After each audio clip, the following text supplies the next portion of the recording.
Need parts now? O'ReillyAuto.com offers in-store pickup, same-day home delivery, or next-day home shipping. Get more parts your way at O'Reilly Auto Parts.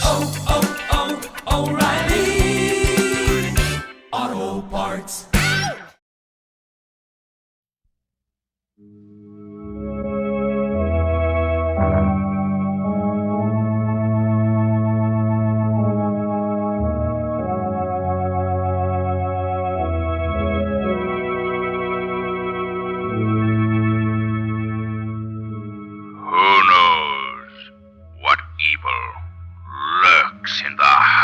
Of men.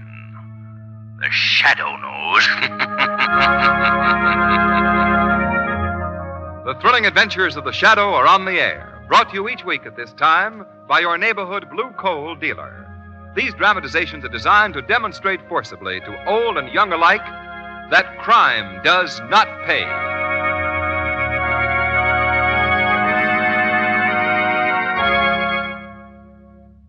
Protect yourself against the quick weather changes that are so common this time of the year by heating your home with blue coal. You'll find this fine fuel gives you new and greater satisfaction because it's especially prepared for home heating. It's delivered to your home in just the right size for greatest efficiency. That means warmth even on the coldest days. It means money saved, too, on fuel costs. Remember, when you buy blue coal, you save money by buying the best. Get in touch with your neighborhood blue coal dealer tomorrow and have him fill your bin with the always clean and dependable blue coal.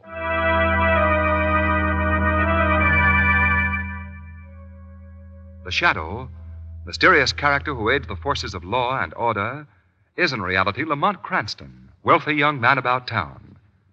Several years ago in the Orient, Cranston learned a strange and mysterious secret. The secret of hypnotic power to cloud men's minds so that they cannot see him.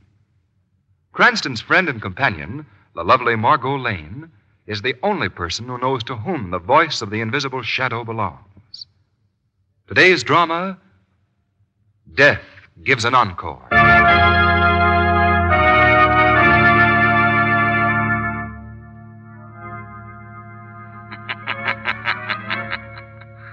As the surgeon knows, the phenomenon called life is a delicate balance. To tamper with that balance is to upset it, and to upset it is to create a monster, neither living nor dead. A creature with no conscience, no mind of its own, but obeying the will of its bloodthirsty master. This is the story of a scientist who walked a road no mortal man dare travel. And in conclusion, gentlemen of the Biologist Society, may I say that I have actually seen cases of this living surgery in the Orient. I have seen whole parts of bodies transplanted successfully, vital organs removed from one person and grafted onto another. Professor Gondo, may I say you leave so much to the imagination. Are you implying that I lie, Professor Wallace? I'm not implying. I say that you're a fraud and have no business here addressing a group of scientists. I quite agree with that. Yes. Well, Gondo, where is the proof of your statements on living surgery? For 10 years, Wallace, you have attempted to ruin me. I have given you no reason, no cause for these unjustified attacks on me. Proof? Where's your proof? You have seen my collection of photographs of actual cases. Fakes, every one of them. You'll pay for this, Professor Wallace. I might add that you're a much better photographer than you are a man of science. Yes, you'll pay for this, Professor Wallace. You'll pay.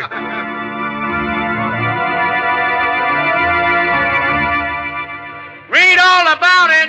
Knifer Williams dies tonight in chair. Knifer Williams to be executed tonight. Read all about it. This is the end of the road for you, Williams. Have you any last words? Any last request? Yeah, Warden. Free my hands and give me a knife. I see, Williams. Still unrepentant. May the Lord see fit to pardon your sins. All right.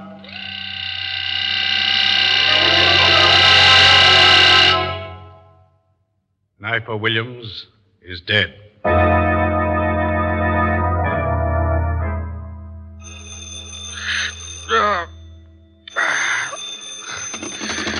Hello. Commissioner Weston speaking. Hello, Commissioner Weston. This is Warden Sloan of the State Prison speaking. Yes, Warden, yes. Commissioner Knifer Williams' body was placed in the prison morgue and... Did you call me at 4 o'clock in the morning to tell me that? No, sir. What then? His hands, Commissioner. His hands have been amputated. Amputated? They're missing. Good Lord. Missing? Why? I don't know, sir. It looks like the job of a skilled surgeon. In some way, someone got into the morgue and mutilated Williams' body.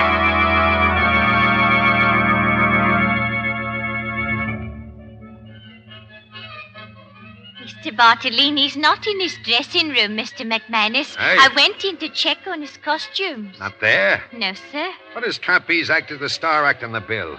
Now, what can we tell the audience? Well, that's your business, Well, sir. you know they only come to see Bartolini's triple somersault in midair. Everything's gone from his dressing room, sir. Flew the coupe, eh? I don't know, sir. There's only a large wooden box there. Box? Well, let me see it. Come on. You know, Mr. McManus, I have a strange feeling about this. There's been a man... Oh, here it is, Mr. McManus. Sort of looks like a small coffin, don't it? Yeah. Yeah, it does. I'm going to open that box. Oh, wait a minute. What's this? There's a note attached to the side.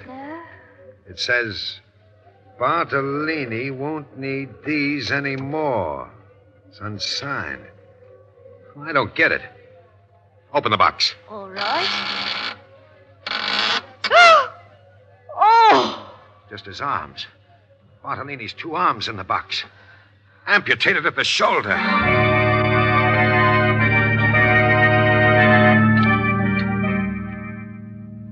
I don't suppose you remember me, Mr. Cranston.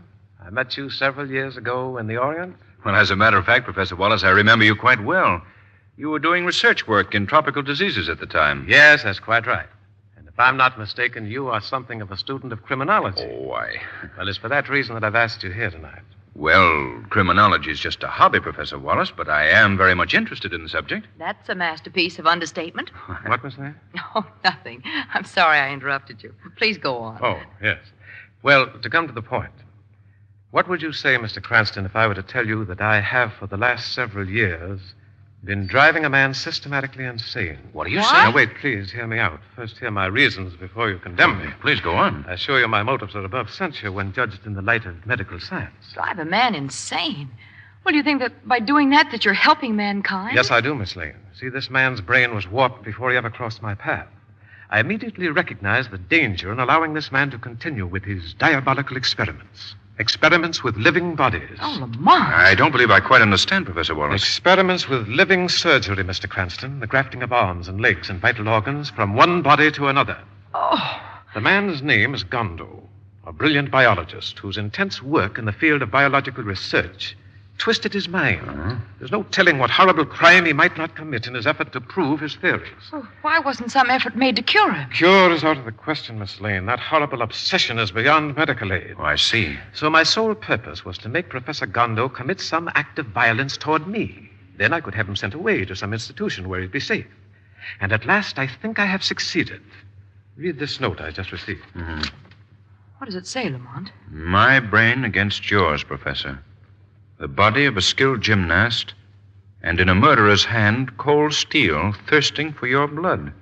Tonight. Why, it's unsigned. It's undoubtedly from my friend Gondo. Well, you don't seem very much upset by that threatening note, Professor Wallace. Well, Miss Lane, my apartment here is 22 floors off the street, and the halls are guarded by private detectives. Lamont, look! Where? Look out the window over there. I saw someone on the window ledge of the building across the court. Why, that's impossible. There's not enough ledge on those windows for a cat to walk on. I can't see anybody. It's too dark. Anyway. Well, I'm sure I saw someone for a moment. Probably your nerves, Margot. I can't say I blame you after hearing that. What was that? Came from my study. My assistant Peterson is going over some notes of mine in there. Come on. Yes, of course. Oh, no. Don't look, Margot. Peterson. He's dead, Cranston. Stabbed through the throat with a knife. No, Wallace, not stabbed. That knife was thrown. And look, the window was slightly open at a level with his head. Thrown? Miss Lane was right about seeing someone across the way. Careful, Wallace. The killer may still be there. Look out! What was that? Another knife. There's a note attached to it. Read it, Cranston. Yes. Fear festers like an evil disease. The first knife was to plant the infection, the next to drain your life's blood.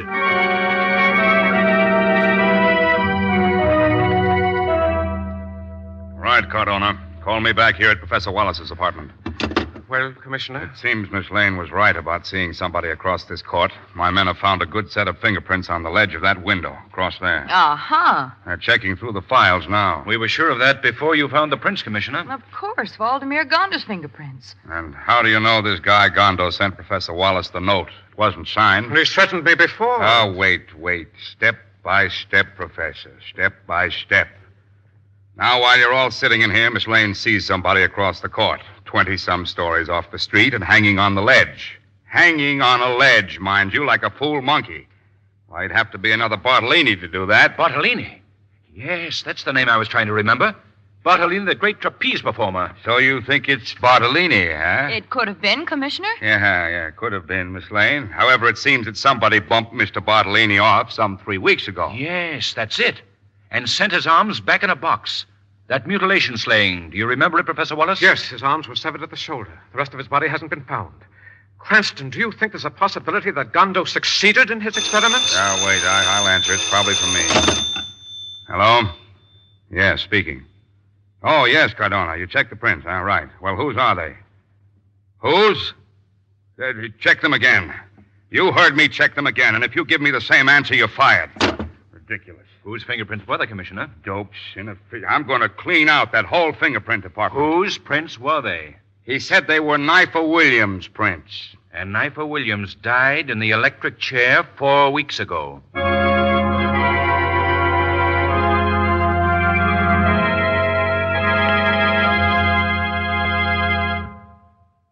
Act 2 of Death Gives an Encore will continue in just a moment. Meanwhile, here's a reminder to get in touch with your blue coal dealer so you'll be prepared for anything the weatherman has in store for you. You can keep your home at just exactly the temperature you want with blue coal, comfortably warm and yet not too hot, because blue coal burns evenly and smoothly. In fact, this superior home fuel is especially prepared, sized, and carefully graded for home use. Yes, it fits the requirements of your furnace. It's tailor-made for your home. That's why you're sure of complete satisfaction when you heat with blue coal. You not only get comfortable, dependable warmth, but besides that, this tested superior home fuel is a money saver. It burns so efficiently that you enjoy real economy with blue coal. Get in touch with your neighborhood blue coal dealer tomorrow. He's listed under the words blue coal in the yellow section of your classified phone directory. Now here's a special announcement about the Mystic Shadow Ring. This is an exotic white ring that holds light and afterward glows weirdly in the darkness. You can get this ring simply by sending 10 cents with your name and address to The Shadow, Post Office Box 5, Madison Square Station, New York City. Send in right away for your Mystic Shadow Ring. Now, back to The Shadow.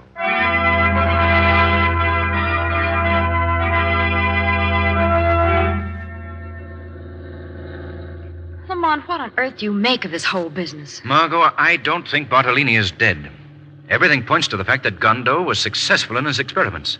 Well, then the creature I saw on that window ledge... May have been the trained acrobat Bartolini with the grafted arms of the Knifer Williams. Oh, but how could Gondo control the brain of his monster? I don't know that, Margot.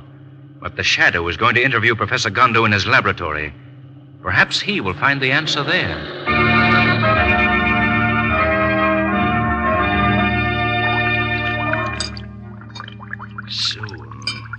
Soon. Proof you wanted, eh? Well, proof you shall have. Professor Gondo. What? I heard something. There's nobody here. You're wrong, Professor Gondo. The Shadow is also here. Where? Where? I don't see anyone. The Shadow cannot be seen by your eyes. Why did you come here? I want to know about your experiments in living surgery. Living surgery. Why do you want to know? An attempt was made on the life of Professor Wallace tonight. You are under suspicion. Suspicion? Do you admit, Professor Gondo? I do not admit anything, Shadow. But I can tell you frankly, I would like to see him dead. I hate him. And you tried to kill him? No. No, Shadow. If I were to kill Professor Wallace, mind you, I say if, it would be with these two hands. And not the hands of Knifer Williams grafted to the body of Bartolini, grafted by you as an instrument of your revenge? You speak in riddles, Shadow. I do not understand. Perhaps you find it convenient not to understand, Gondo. What's that? Someone is tapping on my window. Gondo, stay away from that window. I must see what it is. Huh, there is no one here. Come away from that window. Gondo! Dead. Killed by a thrown knife.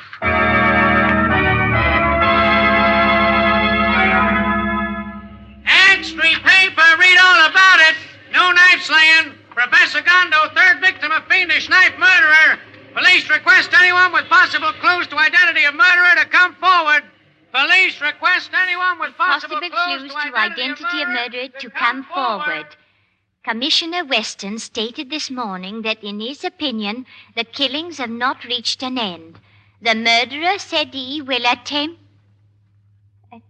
to cover his tracks by killing anyone whom he believes can reveal him. Reveal him. Yes, of course. Hello, operator. Get me police headquarters immediately. Oh, I hope it isn't too late. Hello, police? I must speak to Commissioner Weston. Hurry, please. I think I can identify the knife murderer. Yes. Well, I'm the wardrobe mistress for Romero Brothers Circus, and I remember the man who was last seen with Mr. Bartolini. And if I'm in danger because of that... What?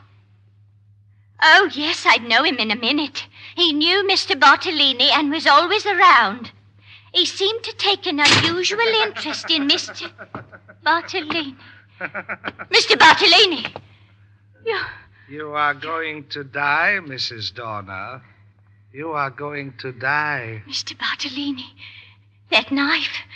What are you going to do with that knife? I must kill you. No. You must be put out of the way. Oh, Mr. Bartolini, what have I ever done to you? Oh, please. No! No, don't throw that knife!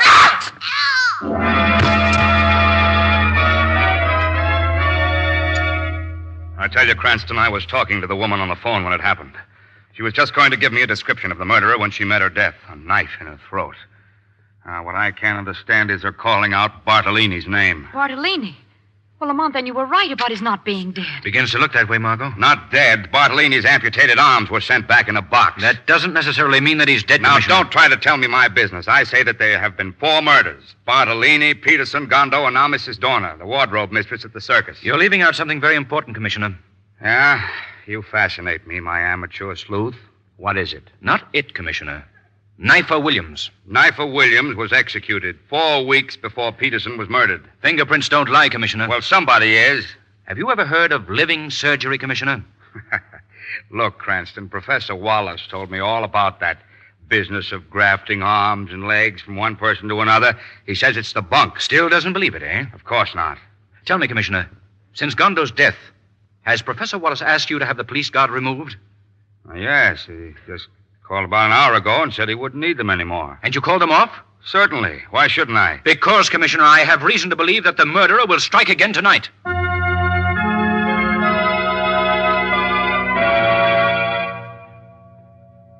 Well, Mr. Cranston, Miss Lane, you've searched my apartment and laboratory from one end to the other. You satisfied now there's no one lurking here? Satisfied isn't the word. I'm relieved. Well, surely since Gondo's dead, Mr. Cranston, there's nothing for me to fear. Well, don't forget that Mrs. Dorner, the wardrobe mistress, was killed after Gondo. And by the same murderer. I can't help admiring your bravery, Professor Wallace. But aren't you overlooking the facts? Yes, that is quite true.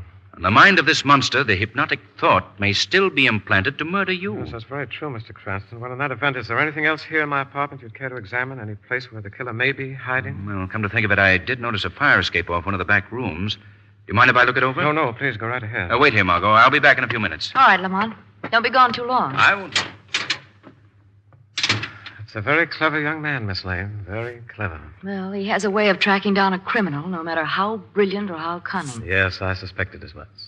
You'll pardon me, Miss Lane, but I've been looking at your hands. You're a musician, aren't you?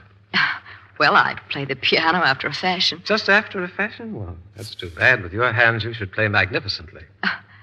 Yes? Well, thank you. Well, don't thank me yet. What do you mean? I'm going to give you the name of a very fine piano teacher. See, I think I have his card right here in the desk. Oh, sure, I have it someplace.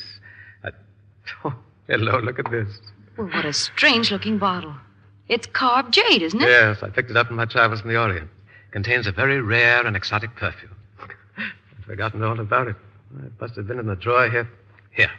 It's yours. Oh, no, I couldn't accept Please, it. I insist. I haven't any use for it. You may find it very interesting. Well, how nice. Thank you very much. Smell it. It has a very delicate, very wonderful scent. It's wonderful. It's wonderful. I neglected to tell you, my dear Miss Lane, that it is a powerful hypnotic drug as well. Now, Miss Lane, you're going to aid me. Yes, aid me to get rid of your friend Lamont Cranston. Now listen to me and obey. You must obey every command. Yes. Yes, I must obey. Good, the drug is working well. Now to release my killer. See, I press the button, and the panel slides open. Your clever friend Cranston overlooked that when he searched this apartment. Bartolini, come. I've another little job for you. I hear you, Master. Good. Now for the final ironical touch, the final sardonic gesture. Miss Lane, you will send this monster after Lamont Cranston. No. You will command him to destroy him. No. Command him. You will go to the fire escape. Yes. Yes. You will find a knife in your hand. Yes, the knife. Then you will Kill him. You will kill him. Good. You hear your orders, Bartolini? I hear. Then carry them out. Yes, Master. Do you think you could escape punishment for your crimes, Professor Wallace? What? Who said that? The shadow, Professor Wallace. You can't see me because I've cast a hypnotic mist over your mind. Shadow? It was a brilliant plan of yours, Wallace, to accuse Gondo of the murders, to make it appear that he was the creator of this monster with the body of Bartolini and the arms of Knifer Williams, when it was you. Then to make it look as if you were the target of the attack rather than the attacker. And now you know, Shadow. I ordered my killer here to murder Gondo, and Peterson, and then Mrs. Dorner. Yes, my tracks are well covered, too. Not well enough to deceive the shadow. Don't you understand, Shadow? You are to be the last link in the chain, the last one to die. Professor Wallace, this is the end of your criminal career. Let's drop this pretense, Mr. Cranston. Cranston? Yes, I can see you quite well. You forget that I, too, know something of hypnosis.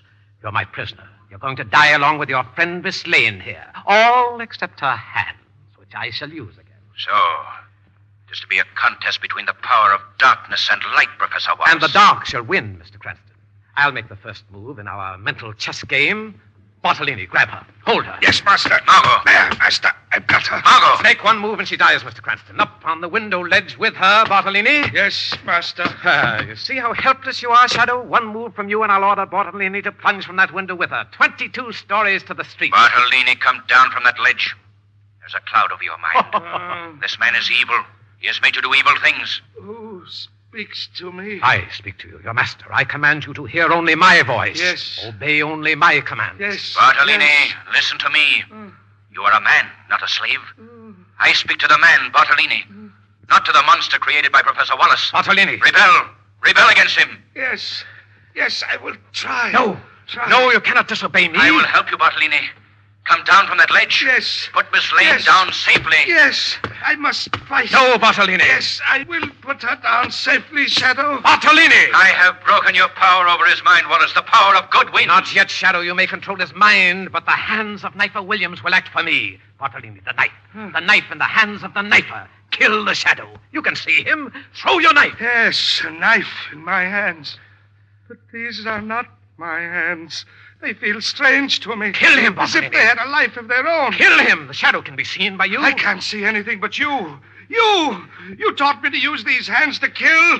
Now I use them to kill you. No, don't throw that knife. Stop, Bartolini. No! I've killed him. These hands have killed him. Bartolini, listen to me. No, I have no control over them. They don't belong to me. They're killer's hands. I must get away. I am Bartolini, the great trapeze artist. Bartolini. I can escape. Stay away from that ledge. Escape. Escape! Look out! You're Escape! 22 stories above the street. Escape!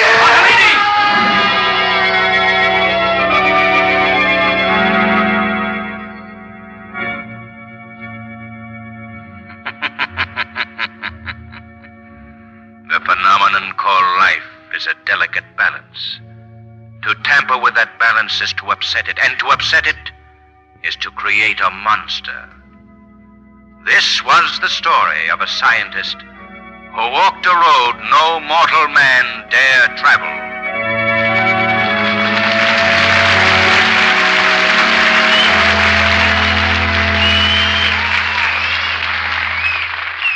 In just a moment, we'll bring you a special feature of America at War.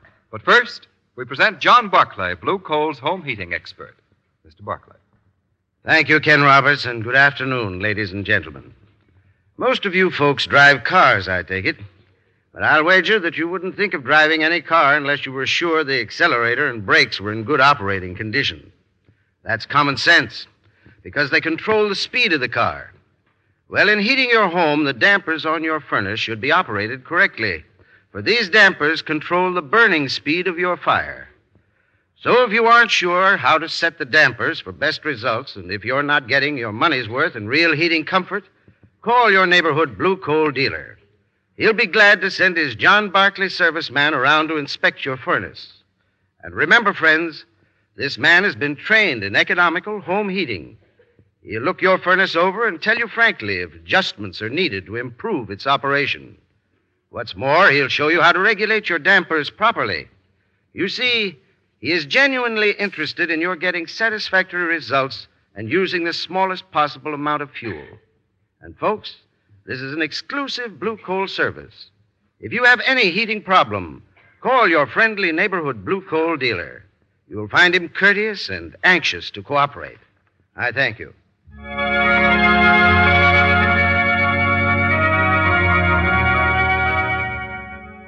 The Shadow program is based on a story copyrighted by Street and Smith Publications.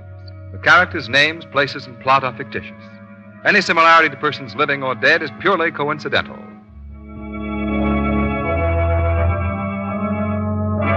Somewhere off the east coast of the United States, a ship is creeping forward in darkness, and with good reason. Like assassins in the night, enemy submarines stalk the merchant ships and close in for the kill.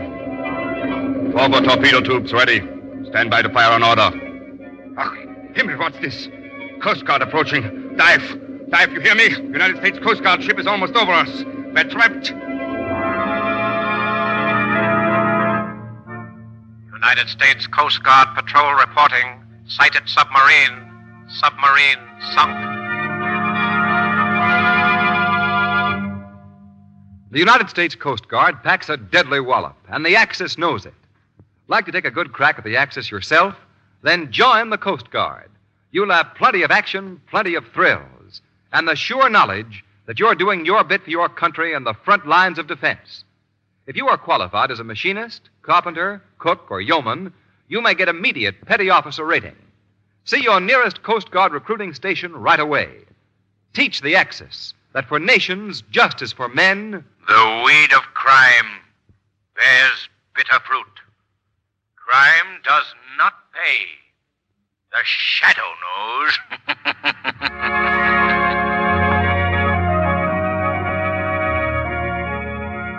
Next week, same time, same station, your friendly Blue Coal dealer brings you another strange and thrilling adventure in the Shadow's daring battle against the forces of evil. Be sure to listen, and be sure to phone your neighborhood Blue Coal dealer for greater heating comfort at less cost. Remember, keep the home fires burning with Blue Coal. This story was produced by the D.L.&W. Coal Company, distributors of Blue Coal.